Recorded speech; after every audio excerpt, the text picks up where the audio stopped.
సభాధ్యక్షులు, వేదిక మీద ఉన్నటువంటి పెద్దలందరికీ, అదేవిధంగా ముందున్నటువంటి మిత్రులందరికీ కూడా ఉదయం నమస్కారాలు.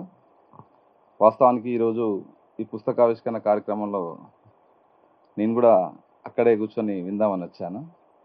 కానీ నాకున్నటువంటి అర్హత ఏంటంటే తెలంగాణ ఉద్యమంలో 136 కేసులు, 4 సార్లు జైలు జీతం. తెలంగాణ సాధించిన తర్వాత గత మాజీ ముఖ్యమంత్రి పాలనను ఎదిరించినందుకు, అప్పుడున్నటువంటి మోడీ అంటే వాళ్ళకున్నటువంటి దోస్తానను విప్పి చెప్తున్నందుకు ఈ రాష్ట్రంలో ఒక విద్యార్థి నాయకుడి పైన అత్యధిక ఊపా కేసులు నమోదైంది నా పైనే. అంటే ఒక సంవత్సర కాలం ఊపా కేసులలో అటు అస్ఫాబాద్ జైల్లో, ఇటు చెర్లపల్లి జైల్లో సంవత్సర కాలం జైలు జీతం గడిపాను. మొత్తంగా 9 ఊపా కేసులు నా పైన ఇప్పటికీ నేను కోర్టుల చుట్టూ తిరుగుతూనే ఉన్నాను. వాటితో పాటు తెలంగాణ ఉద్యమ కేసులు కూడా మొన్ననే రీసెంట్లీ ఒక 2 అంటే అక్విటల్ కావడం జరిగింది. సో మిత్రులారా, ఈరోజు చందమామను ఎంతకాలం బందీ చేయగలరనే పుస్తకావిష్కరణకు మనం సందర్భంగా నా జైలు అనుభవాలు వాటిని మాట్లాడుకోవడానికి కోసం నాకు వేదిక మీకు నన్ను ఆహ్వానించడం జరిగింది. చందమామను అమావాస్య రోజు మాత్రమే బందీ అయిందని మనం అనుకుంటాము. అది మనకు మాత్రం ఆ రోజు కనబడదు, కానీ అది ఇంకో చోట వెలుగును పంచుతూనే ఉంటుంది. మనకు మాత్రం ఆ రోజు కనబడదు, కానీ ఎందుకంటే చందమామ ఇంకో దిక్కు కనిపిస్తుంటుంది ఇంకో ప్రాంతంలో. కాబట్టి ఆ ప్రాంతంలో దాని వెలుగును ఎవరు కూడా ఆపలేరు అనేది తెలుసుకోవాల్సినటువంటి విషయం. కాబట్టి జైల్లో ఉన్నప్పుడు నాకైతే చందమామను చూసే అవకాశం కలిగింది చెర్లపల్లి జైల్లో. మిగతా అస్ఫాబాద్ జైల్లో ఉన్నప్పుడు కనబడకపోయేది, మొత్తంగా చీకటి ఉండేది. అది కుమరం భీం ఉన్నటువంటి జైల్లో ఆ బ్యారెక్లనే ఒక రకంగా ఉద్యమకాడిగా చాలా గర్వంగా ఫీల్ అయ్యేవాడిని. ఈ బ్యారెక్ అంటే అందులో ఉన్నటువంటి ఒక వాటర్ అది చెప్పాడు, ఈ బ్యారెక్ను కడిగిచ్చింది అది రిపేర్ చేయించడానికి కోసం. ఇందులో కుమరం భీం అప్పుడు అరెస్ట్ చేసినప్పుడు అస్ఫాబాద్ కుమరం భీము ఈ బ్యారెక్లోనే ఉన్నాడు, ఈ పాత దీంట్లోనే ఉన్నాడు అని చెప్పాడు. చాలా గర్వంగా ఫీల్ అయ్యాను నేను. అంటే ఒక ఉద్యమకాడిగా కుమరం భీం ఉన్నటువంటి బ్యారెక్లో నేను ఉన్నాననేటువంటి దాన్ని చాలా హ్యాపీగా ఫీల్ అయ్యాను. తెలంగాణ ఉద్యమ సందర్భంలో నేను జైల్లో ఉన్నప్పుడు ఎదుర్కొన్నటువంటి అనుభవాలు వేరు. అంటే ఆ ఉద్యమ కాలంలో నేను చెంచల్గూడ, చెర్లపల్లి జైల్లో ఉన్నప్పుడు మమ్మల్ని అందులో ఉన్నటువంటి ఖైదీలు కానీ, అదేవిధంగా ఆ అంటే జైలు ఉద్యోగస్తులు కానీ వాళ్ళందరూ కూడా అంటే ఒక ప్రాంతీయ విభేదాలు చూసేటువంటి అధికారి ఒక ఎస్ఐతో ఒకసారి 2 సార్లు గొడవైంది అంతే చెంచల్గూడలో. కానీ మిగతా కింది స్థాయి ఉద్యోగస్తులు అందరూ కూడా మమ్మల్ని మన వాళ్ళు హీరోలు, వీరులు అనే రీతిగా మమ్మల్ని చాలా బాగా చూసుకున్నారు జైల్లో. మాకు ఎలాంటి ఇబ్బంది లేకుండా చూసుకున్నారు. కానీ తెలంగాణ సాధించిన తర్వాత నేను ఊపా కేసులో అస్ఫాబాద్ జైలుకి వెళ్ళిన తర్వాత అక్కడ వేరే. ఎందుకంటే నేను ఎవరితో మాట్లాడకూడదు. ముందుగా నా కండిషన్స్ నన్ను పిలుచుకొని జైలర్ చెప్తాడు, నువ్వు ఊపా కేసులో అర్బన్ నక్సల్గా, దేశద్రోహిగా, రాజద్రోహిగా నీ మీద ఈ కేసులు ఉన్నాయి. దీంతో పాటు ఆర్మ్స్ యాక్ట్ కూడా నీ పైన ఉన్నది. కాబట్టి నువ్వు ఇందులో ఉన్నటువంటి ఎవరితోడు కూడా విడిగా నువ్వు మాట్లాడద్దు. ఇదంతా కెమెరాలు ఉన్నాయి, నువ్వు ఎవరితో మాట్లాడినట్టయితే నీకు ఇబ్బంది అవుతుంది, నీ ఇష్టం అని చెప్పేవాడు. సింగిల్ బ్యారెక్లో కూడా ఇద్దామని చూశారు, కానీ దాంట్లో లేవు. కాబట్టి ఆ ఖైదీలతో ఉంటూ నన్ను నిరంతరం ఆ సీసీ కెమెరాల్లో మానిటరింగ్ చేయడానికి కోసం నా కోసం కొనిపెట్టారు. కానీ చివరికి ఏమైందంటే అందులో అక్కడికి వస్తున్నటువంటి వాళ్ళందరూ కూడా ఆదిలాబాద్లో ఉన్నటువంటి దళితులు, ఆదివాసులే ఎక్కువ మంది.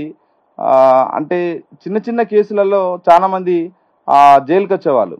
అంటే వాళ్ళు కొందరైతే చేయన్నారని కూడా అక్కడ ఉన్నటువంటి అధికారుల తప్పిదాలతోటి, అంటే ఈ కేసును క్లోజ్ చేయాలంటే ఎవరి మీద ఎవరిని పెట్టేసి గతం వీడు దొరికిండు వీడిని నెట్టేస్తే అయిపోద్ది అనే రీతిగా కూడా పంపించినటువంటి కేసులు కూడా నేను చూశాను. సో వాళ్ళందరికీ ఇందాక అనురాధక్క చెప్పినట్టుగా నా పని ఏంటంటే వాళ్ళందరికీ అడ్వకేట్ కోసం రాసి ఇవ్వడాలే సరిపోయేది. దాంతో పాటుగా నన్ను టీచర్గా కూడా అక్కడున్నటువంటి జైలర్ పెట్టడం జరిగింది. టీచర్గా పెట్టిన తర్వాత నేను వాళ్ళకు టీచర్గా టీచ్ చేసేవాడిని. ఫస్ట్ వాళ్ళకు చాలా మందికి అందులో ఉన్నటువంటి మొత్తం 146 మందిలో దరిదాపుగా 100కు పైగా వాళ్ళందరికీ కూడా చదువు రాదు. వాళ్ళందరికీ ఫస్ట్ వాళ్ళకు బస్సు బోర్డు, అంటే ఎక్కగానే వాళ్ళ ఊర్లో ఏంటి, ఏ ఊర్లు వాళ్ళు తిరిగే ప్రాంతాలు ఏందనేది బస్సు బోర్డు, లేకపోతే సంతకం నేర్పడం, ఇట్లాంటి కొన్ని మెల్లమెల్లగా వాళ్ళను చెప్తూ వాళ్ళకు టీచర్గా నేను స్టార్ట్ చేశాను. సో వాళ్ళందరూ అవి నేర్చుకుంటూ సంతకం అందరు ఏలుముద్ర పెట్టినటువంటి వాళ్ళందరూ కూడా సంతకం పెట్టే స్థాయికి ఎదిగారు. అట్లా వస్తున్న క్రమంలో 3 నెలలు అయిపోయింది జైల్లో ఉన్నాను. కాబట్టి ఆ తర్వాత ఆదిలాబాద్ నుంచి ఒక ఆఫీసర్ వచ్చాడు. రాగానే అందరి కాళ్ళు తీసుకొని చూసుకుంటూ లైన్లో నిల్చోబెట్టి చూసుకుంటూ పోతూ ఉంటాడు. చూడగానే నా case EAP unlawful activities prevention act section 18, 20, 23 ఇట్లా సెక్షన్లు కనిపిస్తున్నాయి. 120B ఉన్నది, ఆర్మ్స్ యాక్ట్ అని ఉన్నది. ఇతను అర్బన్ నక్సల్, ఇతన్ని ఈ బ్యారక్లో ఎందుకు ఉంచినామని సీరియస్ అయ్యాడు. సీరియస్ అయ్యి ఇమీడియట్లీ షిఫ్ట్ చేయండి వేరే బ్యారక్లకు అంటాడు. సార్ సింగిల్ బ్యారక్ లేవా అని. ఇంకొంచెం ముందుకెళ్ళాడు. సరే అని వదిలేసి ముందుకెళ్ళాడు.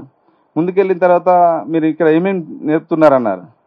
అనగానే చదువు చెప్తున్నారా, టీచింగ్ చెప్తున్నారా, ఎవరు మీ టీచర్ అంటే ఆయన నన్ను చూపించాడు.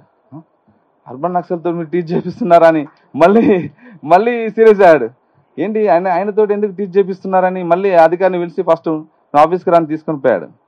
పోయిన తర్వాత ఇక జైలరు తను ఏం చెప్పుకున్నాడో కానీ తను కొంత సీరియస్గానే వార్నింగ్ ఇచ్చినట్టు కనబడ్డది. తెల్లారి నుంచి కొంత ఆయన నాతోటి మాట్లాడేది తీరు కానీ కొంత దూరం మెయింటైన్ చేయడం. అంటే జైల్లో ఈ కేసులో ఆరోపణలతోటే మేము భయం, కానీ వాళ్ళు మమ్మల్ని చూసే పద్ధతి, వాళ్ళు చేసేటువంటి తీరు. ఆ తర్వాత చెర్లపల్లి జైల్లో అది ఇంకా కాస్త డిఫరెంట్. ఎందుకంటే అది కరోనా కాలం. జైలు నిర్బంధాలలో కరోనా కాలంలో జైల్లో ఉండడం, ఆ కరోనా కాలంలో చాలా ఇబ్బంది. ములాఖాతుకు రావడానికి కానీ ములాఖాతు పెట్టడానికి కానీ ఇందాక అంటే చాలామంది ప్రకాష్ రాజు గారు కూడా చెప్పడం జరిగింది. అంటే ఉమర్ ఖలీద్ మిత్రులు ఏ రకంగానైతే తనకు సపోర్ట్గా నిలబడ్డారో ఇక్కడ కూడా సరే నా సహచరులంతా చాలామంది సపోర్ట్గా ఉన్నప్పటికీ కూడా ఆ సమయంలో అంటే వద్దామన్నా వాళ్ళకి రాలేనటువంటి పరిస్థితి, ములాఖాతు పెడదామన్నా పెట్టలేని పరిస్థితి. వారానికి ఒకటే ములాఖాతును కోవిడ్ కారణంగా దాన్ని కుదించేసి ఇక దాన్ని ఎవరిని కూడా కలవకుండా చేసినటువంటి పరిస్థితిలో కుటుంబంలో ఉన్నటువంటి నా కొడుకు, మా పెద్దోడు విప్లవ్ నా దగ్గరికి రెగ్యులర్గా రావడం, నా బెయిల్లకు సంబంధించింది, కేసులకు సంబంధించింది చూడడం, ఇక మా విప్లవే దాన్ని అంతా కోట్ల చుట్టూ. వాడు డిగ్రీ చదువుతున్నాడు, ప్రస్తుతం డిగ్రీ పూర్తయింది నా కొడుకు. చిన్నోడు భగత్, వాడు LLB 4th year. సో వాడే అంత చిన్న వయసులోనే వాడే అన్నీ మీదేసుకొని చెప్పాను, ఇక నువ్వు టెన్షన్ పడకు, కుటుంబ సభ్యులు ఎవరు ఇక్కడికి రావద్దు, వస్తే వాళ్ళు ఏడుస్తారు చూడగానే నీ పరిస్థితి చూస్తే, రావద్దని చెప్పిన తర్వాత వాడు ఇంటి దగ్గర ఉన్నటువంటి పరిస్థితి అంతా కూడా చెప్పడం జరిగింది. అంటే కుటుంబంలో జైలుకి వెళ్ళిండు అనగానే రకరకాల ఏం చేసిండో, ఇట్లాంటి కేసులలో పోతున్నా అట్లాంటి కేసు చెప్తే విన్నారా, ఎందుకు తిరుగుతున్నాడు, అప్పుడు తెలంగాణ అన్నాడు, ఇప్పుడు ఏంటిది మరి, ఇదంతా ఏంది అని చుట్టూన్నటువంటి అంటే కుటుంబాన్ని హింసించే తీరు చాలా రకాల ఇబ్బందులు ఉంటాయి. అంటే వాస్తవానికి బయటకు వచ్చిన తర్వాత కూడా కుటుంబ సభ్యులు చెప్పుకొని, అంటే మా సిస్టర్స్ కానీ నా సహచరి కానీ వాళ్ళంతా చెప్పుకొని బాధపడ్డటువంటి తీరు. అంటే సమాజం అంటే కొద్దిమంది ఏమో మనల్ని వీళ్ళు ప్రజల కోసం పనిచేస్తూ ఉన్నారు, ప్రజా ఉద్యమాలలో ఉన్నారు అనేటువంటి గొప్పగా మనల్ని చూస్తున్నటువంటి బయట సమాజం, మనకు దగ్గర ఉన్నటువంటి సమాజము అంటే బంధువులుగా ఉన్నటువంటి సమాజము ఎంతసేపు వీడు ఇట్లా పోతున్నాడు అట్లా పోతున్నాడు, వీని రాజకీయాలు ఏంది, ఇప్పుడు అవసరమా, అది ఇది అనేటువంటి తీరు. అంటే రెండు రకాలుగా ఒక ఉద్యమకారునికి మన చుట్టూ ఉన్నటువంటి వాతావరణం ఆ ఘర్షణ అది జరుగుతూనే ఉంటుంది. దాంట్లో అవన్నీ కూడా ఎదుర్కోవడం జరిగింది. జైల్లో చెర్లపల్లి జైల్లో ఉన్నప్పుడు ఇక్కడ ఉన్నటువంటి అధికారి సంతోష్ రాయ్ అనే ఒక అధికారి ఉండే, ఆయన వచ్చి రావడంతో ఈయన ఎందుకు వేస్తారు ఇక్కడ అంటాడు. సేమ్ మళ్ళీ అదే కథ, 120B ఇవన్నీ EAPA ఉన్నాయి. అర్బన్ నక్సల్ ఇతన్ని ఎందుకు ఈ గంగా బ్యారక్లో ఉంచారు, వెంటనే ఇమీడియట్లీ సింగిల్ బ్యారక్ చేంజ్ చేయని అంటారు.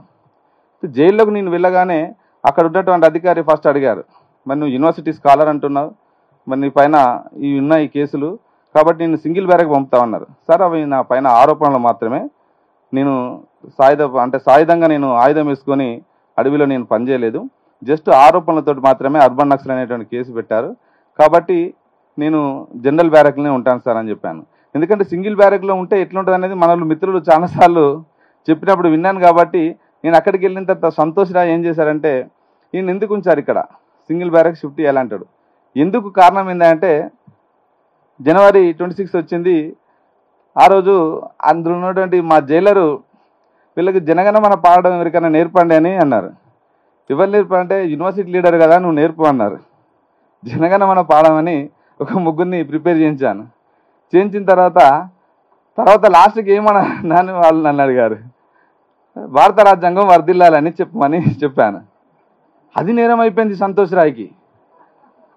ఈ నినాదం జోహార్ బాబాసాహెబ్ అంబేద్కర్, భారత రాజ్యాంగం వర్ధిల్లాలి, ఇవి రెండు జనగణమన వాడిన తర్వాత వాళ్ళు స్లోగన్ ఇచ్చారట. ఎవరు మీకు చెప్పిందని వాళ్ళని ముగ్గురిని పక్కకు తీసుకొని పోయి ఇన్వెస్టిగేషన్ చేస్తాడు Santosh Rai, superintendent, jail superintendent. ఎవరు మీకు చెప్పిందంటే పలానే. ఎవరని పిలిపిసరికి మళ్ళీ అర్బన్ నక్సల్ అని కనబడ్డా ఎదురుగా. ఆయన వీరావేశంతో ఎదిగిపోయి ఆఫీసర్ మీదకి, ఆ జైలర్ మీదకి చిందులేస్తా ఉన్నాడు. ఇక అంటే భారత రాజ్యాంగం వర్ధిల్లాలంటే కూడా ఆ జైలు సూపరింటెండెంట్ దాన్ని తీసుకోలేకపోతా ఉన్నాడు. అంటే స్లోగన్, అంటే ఈ ఖైదీలు స్లోగన్ ఇవ్వడం ఏంది అంటే ఇవ్వకూడదా, నేరమాది? కాబట్టి జైల్లో ఎట్లా అధికారులు బిహేవ్ చేసే పద్ధతి ఎట్లుంటుందంటే, వాస్తవానికి చెల్లపల్లి జైల్లో ఉన్నప్పుడు నేను చాలా, అంటే 6 నెలలు ఉన్నప్పుడు కూడా ఎప్పుడు కూడా అధైర్యపడలేదు. ఎందుకంటే నాకు ప్రతినిత్యం సాయిబాబా గుర్తొచ్చేవాడు, వరవరావు సార్ గుర్తొచ్చేవారు. ఎందుకంటే ఆ వయసులో 90% వికలాంగుడుగా ఉండి సాయిబాబా ఉండగలిగింది, నాకేమైంది అన్నీ చక్కగానే ఉన్నాయి కదా అని 6 నెలలు కాకపోతే ఏడాదికైనా బయటికి వెళ్తా, ఏడాది కాకపోతే 2 ఏళ్ళకైనా బయటికి వెళ్తా అనేటువంటి ఒక మొండి ధైర్యంతో ఎవరొచ్చినా నవ్వుతూ పలకరించి పంపించానే తప్పితే ఏ ఒక్కరోజు కూడా బాధపడుతూ జైల్లో అందరు కూడా అనేవాళ్ళు, ఏందన్నా నువ్వు ఏదో అత్తగారింటికి వచ్చినట్టుగా, ఏదో ఫంక్షన్కి వచ్చినట్టుగా ఎప్పుడు నవ్వుతూనే అందరినీ పలకరిస్తూనే ఉంటావు, ఎప్పుడు నీకు బెయిల్ రావాలని పోవాలని ఉండదా, ఎందుకు అది అని ఇట్లా ఇట్లా అడిగేవాళ్ళు. చెప్పేవాడిని, నేను ఏం తప్పులు చేయలేదు కాబట్టి నా కేసు 6 నెలల వరకు బెయిల్ రాదు, కాబట్టి నేను బాధపడాల్సిన అవసరం లేదు, దాని గురించి ఆలోచించాల్సిన అవసరం లేదు. అంటే అట్లా న్యాయవాదులు అండగా ఉండడం, బయట ఉన్నటువంటి మిత్రులు అండగా ఉండడం, ముఖ్యంగా జైల్లో ఉన్నప్పుడు నాకు బెయిల్ వచ్చినప్పుడు చాలా రకాలుగా బెయిల్ రాకుండా చేయడానికి కోసం కూడా అధికారులు కోర్టు దగ్గరికి వచ్చి కూడా వాళ్ళు పెట్టించినటువంటి కండిషన్స్ కూడా ఉన్నాయి. ముఖ్యంగా నేను 9 కేసులు ఊపా కేసులు ఎదుర్కొంటే దాంట్లో 5 కేసులలో ఒక పోలీస్ అధికారి ప్రత్యేకించి నా కోసం కేటాయించినటువంటి పరిస్థితి. ఆ అధికారి కోర్టు దగ్గరికి వచ్చి ఏం చేస్తారంటే, ఈయనకు షూరిటీలు, అంటే 2 చోట్ల కేసు అక్కడ బెయిల్ రాగానే షూరిటీలు పెట్టేశారు. 3వ చోటు నుంచి ఏం చేశారంటే వెంటనే లోకల్ షూరిటీని అడుగుతున్నాడు. లోకల్ షూరిటీ అంటే ఆ జిల్లాలో నాకు తెలిసిన వాళ్ళు, నా కోసం వచ్చేవాళ్ళు, ఆ కోవిడ్ సమయంలో ఎవరు చేసినా కోవిడ్ కాబట్టి బయటికి రావాలంటే తిరగాలంటే భయపడతా ఉన్నారు. సెకండ్ ఫేజ్ నడుస్తుంది 21లో. సో అట్లాంటి పరిస్థితిలో చాలా, అంటే వాళ్ళు ఏం చేశారంటే వెంటనే ఆర్థికంగా 50,000 లక్ష రూపాయలు షూరిటీ పెట్టాలి ఒక కేసుకి. అట్లా 5 కేసులకి 5 లక్షలు పెట్టాల్సి వచ్చింది. ఇక్కడే ఉన్నాడు మా అన్న మదన్న. మా మదన్న సహకారంతో అప్పుడు జైలు నుంచి వెళ్ళి మా కొడుకు వెళ్ళి కలవగానే అన్న దానికి సంబంధించినటువంటి మొత్తంగా చూడడంతో ఈరోజు బయటికి రావడం జరిగింది. అంటే జైల్లో ఉన్నప్పుడు కుటుంబాలు ఎదుర్కొన్నటువంటి ఇబ్బందులు చాలా ఉంటాయి. అట్లాంటి సమయంలో, అట్లాంటి నిర్బంధ కాలంలో అట్లాంటి ఉద్యమకారులందరినీ కూడా మనం అండగా ఉండాల్సిన అవసరం ఉంది. సరే, ఈ నిర్బంధాలు ఎన్ని ఉన్నప్పటికీ కూడా ఇలా దేశం మొత్తం కూడా జైళ్ళు నోర్లు తెరుచుకున్నటువంటి పరిస్థితి, దేశం మొత్తం కూడా ఓపెన్ జైలుగా మారినటువంటి పరిస్థితి. దేశంలో మనం ఏం తినాలో, ఏం కట్టుకోవాలో, ఎట్లా ఉండాలో, ఏం మాట్లాడాలో అని ఇలా మనల్ని ఓపెన్ జైలు లాగా చేసి, ఈ ఓపెన్ జైల్లో ఇందాక నేను జైలు గురించి చెప్పాను, జైల్లో నేను ఎట్లుండాలో చెప్పినాను. కానీ ఇక్కడ బయట సమాజంలో కూడా మనందరినీ కూడా మానిటరింగ్ చేస్తున్నటువంటి మోడీ, అమిత్ షాలు, ఇలా సంఘ పరివార శక్తులు ఉన్నాయి. కాబట్టి వీటన్నిటి నుంచి వెళ్ళి ప్రజల్ని మనం కాపాడాలన్నా ప్రజా ఉద్యమాలు ఇంకా మరింత బలోపేతం కావాలి, ప్రజాస్వామిక ఉద్యమాలు ఇంకింత మరింత బలోపేతం కావాలి. ఇట్లాంటి ఫాసిస్ట్ చర్యల్ని ఎదుర్కోవాలి. దేశంలో మధ్య భారతంలో జరుగుతున్నటువంటి హింస ఈరోజు మనం చూస్తూ ఉన్నాం.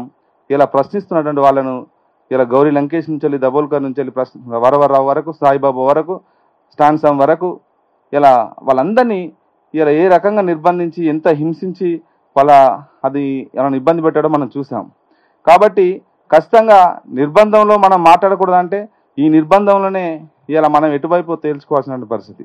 ఈ నిర్బంధంలో మనం ప్రజల వైపా లేకపోతే మౌనంగా ఉండి, ఇందాక చెప్పినట్టుగా మౌనంగా ఉండాలనేది మనం తేల్చుకోవాల్సిన పరిస్థితి. కాబట్టి ఒక ఉస్మానియా విద్యార్థి, పరిశోధక విద్యార్థి, స్కాలర్గా, అదేవిధంగా తెలంగాణ ఉద్యమకాడిగా, ప్రస్తుత కాంగ్రెస్ పార్టీ నాయకుడిగా మనం ఖచ్చితంగా నిర్బంధం, మోడీ, అమిత్ షాలు ఎన్ని నిర్బంధాలు పెట్టినా ప్రజల పక్షాన్ని నిలబడుతూ ఈ ఫాసిస్ట్ చర్యలను ఎండగడుతూ మధ్య భారతంలో జరుగుతున్నటువంటి నరమేధాన్ని కూడా, ఈ జెనోసైడ్ని కూడా అడ్డుకోవడానికి కోసం మన గొంతును విప్పాల్సిన పరిస్థితి.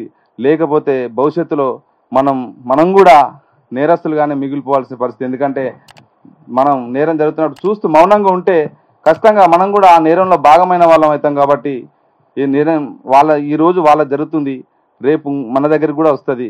ఖచ్చితంగా ప్రతి ఇంటిని తడుతుంది కాబట్టి ఆ తట్టక ముందే మనందరం ఐక్యంగా ఫాసిస్ట్ పాలనపై, మోడీ అమిత్ షాల పాలనపై పోరాడాల్సిన బాధ్యత మనందరిపైన ఉందని, ఆ దిశగా ఉండాలని కోరుకుంటూ ఈ అవకాశం ఇచ్చిన మిత్రులందరికీ ఉద్యమం.